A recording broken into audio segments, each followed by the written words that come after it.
Chairman Korangi town نعیم شیخ نے کہا ہے کہ بچے کسی بھی قوم اور ملک کا مستقبل اور بہترین سرمایہ ہوتے ہیں۔ ان کی بہتر نشو و نما اور تربیت ہماری قومی ذمہ داری ہے اور بچوں کو عمر کے مطابق سہولیات کی فراہمی کے ذریعے ہم ایک بہتر معاشرے کی تشکیل کر سکتے ہیں۔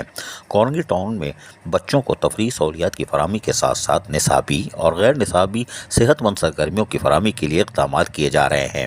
ان خیالات کا اظہار چیئرمین کورنگی ٹاؤن نعیم شیخ نے کورنگی ٹاؤن کی union council 4 government boys school Zia colony کے دورے پر کیا۔ اس موقع پر ان کے ہمراہ کونسل ممبران، اسد مجاہد اور دیگر محکمہ جاتی افسران بھی موجود تھے۔ چیئرمین کورنگی ٹاؤن نعیم شیخ نے اس مخدوش عمارت کی ازسر نو تعمیر کی تجویز دی کہ سندھ حکومت نے تجویز کا خیر مقدم کرتے ہوئے اسکول کی بلڈنگ کی ازسر نو تعمیر کی منظوری موقع پر دے دی تھی۔ موجودہ انتظامیہ سے چیئرمین کورنگی ٹاؤن نعیم شیخ نے اپنی جانب سے بھرپور تعاون کی یقین دہانی کرائی۔ انہوں نے اسکول کی ازسر نو تعمیر کے کام کو سراہا۔ انہوں نے مزید کہا کہ اس موقع پر ہم سب کو مل کر ملک ہر سطح پر تعلیم کے فروغ اور چائلڈ لیبر کی حوصلہ شکنی کے لیے کام کرنا ہوگا۔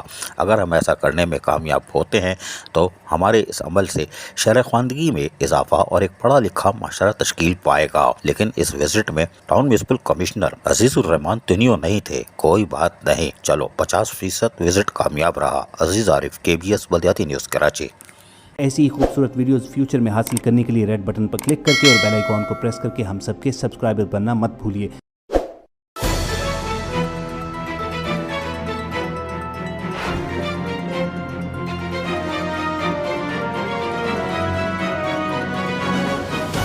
KBS بلدیاتی نیوز۔